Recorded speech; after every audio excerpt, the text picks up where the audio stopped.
El día de hoy, Gerardo Fernández Noroña prendió las alarmas y señala que se lo quieren cepillar. Quieren vetar a Noroña y a un montón de políticos, también de Morena, como Laida Sansores, para que no puedan participar de manera vitalicia en ningún puesto de elección popular.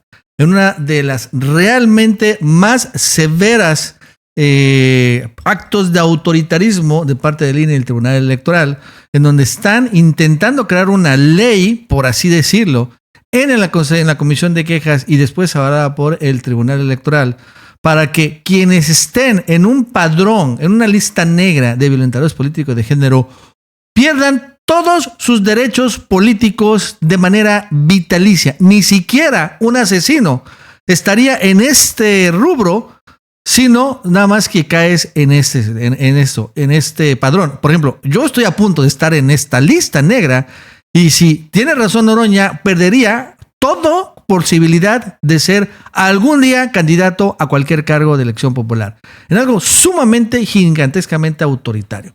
Y todo esto lanza, el día de hoy sacó Gerardo Fernández Noroña una transmisión en vivo de emergencia en la mañana. Y habla sobre este tema sumamente preocupante. Vamos a escucharlo. La derecha, a mí y a muchos compañeros y compañeras del movimiento, nos quiere sacar de por vida de la actividad política pública, de la actividad política partidaria, de la actividad política en el poder legislativo, ejecutivo, judicial. Ahí no tenemos nada que ver, por lo menos los que no somos abogados. Me explico. Desde que se hizo la legislación con el eufemismo de violencia política de género, alerté que era una herramienta que iba a tener una utilización perversa en contra de compañeros y compañeras. Las compañeras celebraron que era un avance. No se ha erradicado la violencia, nada en contra de las mujeres del pueblo, nada. Ahí están las cifras, ahí está la violencia monstruosa desde los hogares, en las escuelas, en el trabajo, los feminicidios. Terrible. Y sin cambio han ido avanzando en aparente protección legal, aparente, donde lo que en realidad han ido consolidando es sacar del camino a compañeros y compañeras. Les recuerdo el caso de Félix Salgado Macedonio, acusado de violación, que nunca hubo sentencia ni nada, y que apenas fue quitado del camino, ya no volvió a aparecer el tema. En el caso de Morón, peor, porque él ni siquiera estaba acusado de violencia política de género y lo dejaron fuera igual. Un precedente gravísimo, gravísimo de quitarle sus derechos político-electorales a ciudadanos por el órgano electoral y por el Poder Judicial a través de su espacio más corrompido, el espacio más, si el Poder Judicial está corrompido, el Tribunal Electoral del Poder Judicial de la Federación es el colmo de la corrupción. Bueno, resulta que hay una legislación ya aplicable sobre este tema, pues el INE y el Tribunal Electoral no la quieren respetar. El INE y el Tribunal Electoral pretenden que porque haya sido sancionado por violencia política de género, quedas de por vida inhabilitado. De por vida. Si asesinas a alguien, puedes recuperar tus derechos una vez pasada la sanción. Si cometes un delito patrimonial monstruoso, como los que hicieron Peña, Fox y todos estos, están impunes, pero si se les sancionara, una vez que terminara su sentencia, podrían volver a tener participación política.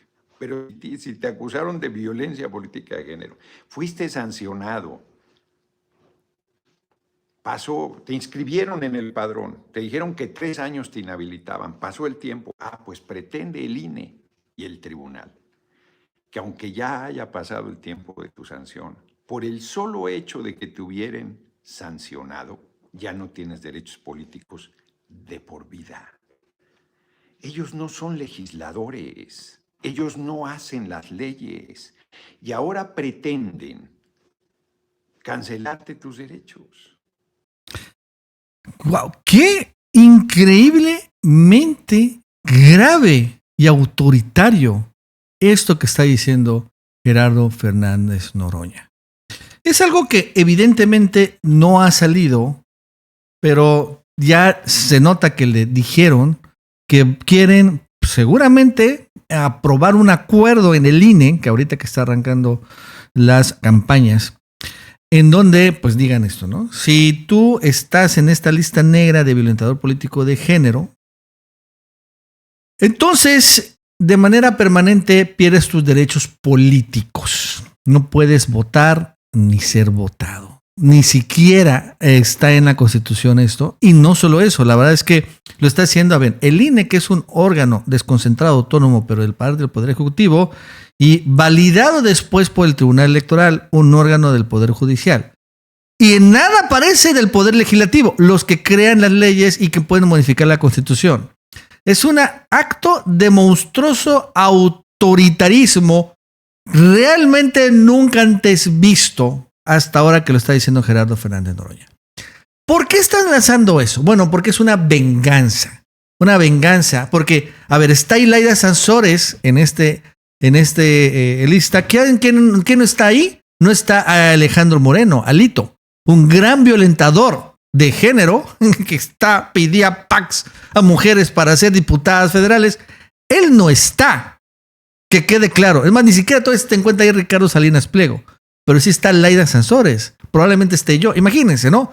Esa es lo que está utilizando el INE para cepillar. Y a quien quieren poner es a Claudia Sheinbaum. De eso se trata todo. ¿Por qué es la razón que están impulsando esto? Por dinero, como siempre. La lana, el money, la marmaja. ¿Por qué? Bueno, acuérdense que Morena va a recortar más de 20,000, es más de 25,000 millones de pesos al Poder Judicial. Esto ya está telegrafiado. Lanzó esta Norma Piña un aumento, quieren ellos 85,000 millones de pesos, pues le van además a aprobar más o menos 50,000 millones de pesos y además van a declarar que se extingan los fideicomisos en donde se encuentran allí guardados los ahorros para sus pensiones doradas, los ahorros para pagar escoltas, camionetas blindadas, etcétera. Son 20,000 millones que se extinga y que la tesorería de la federación se quede con ese dinero. Eso es lo que van a hacer, ¿no? Y aparte el recorte, por un lado. Y por otro lado, también Morena le ha avisado al INE que también le van a reducir 4,000 millones de pesos al monstruoso presupuesto del INE del 2024. Gigantesco. O sea, esa elección presidencial de todos modos se pasaron. Van a recortar también. O sea, ahí en estos dos rubros se va a ahorrar la 4T, la presidencia del Poder Ejecutivo, 30,000 millones de pesos en instituciones judiciales o órganos autónomos que realmente no hacen mucho, ¿no? Pues de eso se trata. Es el pleito por la lana. Y tan pleito por la lana es que hace unos días el propio magistrado presidente del Tribunal Electoral, Reyes Rodríguez Mondragón, que estaría impulsando esta loquísima, autoritaria y verdaderamente excesiva idea de por vida cancelar derechos políticos a políticos de Morena, que puso lo siguiente, que recorta por presupuesto, pone en riesgo el recuento de votos. Así nada más y nada menos. ¡Qué chantaje de otro nivel! ¿No? Pone en riesgo la elección presidencial. A pesar de que Claudia Sheinbaum va a ganar como por 40 puntos o 30 puntos de ventaja, no, pone en riesgo el triunfo de Claudia Sheinbaum, ¿no? Digo, de ahí de chantajes a chantajes. Si hubiera algún recorte, dijo en esta entrevista a la Universal Reyes Rodríguez Mondragón, que esperamos que no, pues impactaría alguno de estos rubros. De entrada, el recuento de votos. Entonces podríamos prescindir del fondo contingente para recuentos. Si hubiese algún recuento y no tenemos la solvencia presupuestal, entonces sí afectaría una función que no es una ordinaria. Será consecuencia del litigio y tendremos que valorar la solicitud de una ampliación presupuestal. La ministra Norma Piña decía que la transmisión del poder estaba en riesgo si hubiese un recorte. Y es cierto, esto lo dijo también Norma Piña. ¿Se acuerdan? En esa sesión solemne en donde igual hizo todo para defender el dinero. Y eso también dijo el chantaje Norma Piña, que si no la aprueban unos 85,000 millones de pesos, que significa aprobarle más, y le mantiene el recorte, se va a poner en riesgo las elecciones presidenciales. En primer término, el proceso electoral 23-24 implicará la renovación de más de 20,000 puestos de elección popular. Ello exige una asignación presupuestal suficiente para cubrir el potencial incremento de asuntos que habrá de resolver el Tribunal Electoral. Solo así se puede garantizar que la transmisión de poder en México se dé pacíficamente y con estabilidad democrática. Digo, un poquito de chantaje, no más un poquito. Si no me apruebas el presupuesto, entonces va a haber pers en la transmisión del poder. No va a ser una transmisión de poder pacífica, va a ser una transmisión del poder violenta. Y de eso se trata. De eso se trata lo que está ahorita señalando Noroña, ¿no? Es la venganza del Poder Judicial, o más bien dicho, es la amenaza del Poder Judicial. Si sigues adelante, y del INE, claro, si sigues adelante con el recorte presupuestal, te voy a vetar de por vida. Y Noroña es el primero de muchos más. De muchos más. Noroña dijo y aclaró, yo no estoy en esa lista, pero claro que me quiere que meter a esa lista. Incluso dijo Noroña que la intención original era que nada más por ser acusado de violentador político de género, era suficiente para vetarte de por vida. Fíjense este exceso. Y que bueno que se sintieran alegres, ¿no? Porque esto lo quitaron. ¿What? Pero en una de esas lo ponen. Y bueno, Noroña ya fue acusado por violencia política de género. No está en la lista negra, según yo. Pero bueno, en una de esas lo acusan, lo meten y se acabó. Adiós, olvídense de la presidencia en el 2030. También olvídense jefatura de gobierno 2030. Olvídense de senadurías, diputaciones federales, diputación local, alcaldía de Iztapalapa. Nada de esto podría ser Gerardo Fernández Noroña. Ni siquiera en el 2024. O sea, ya sería el último trienio como diputado federal Fernández Noroña. Y más otros muchos más. Pueblo, yo apuesto que Laida Sansores va a poder aspirar a la presidencia en 2030. Olvidémonos de Laida Sansores. También por esto se la van a cepillar. Es una tremenda, monstruosa perversidad. Y además, repito, o sea, ahí están en esta lista los que quieren que el PRIAN esté en esta lista. Y los violentadores reales, verdaderos políticos, de mujeres, están totalmente impunes. Y creo que el caso más claro y obvio y evidente es el caso de Alito. Pero ahí hay otros más. Eso no hay ningún panista ni priista ahí de entrada. Es puro de Morena. Porque de eso se trata esto. Bueno, amigos, eso es todo. Hasta luego.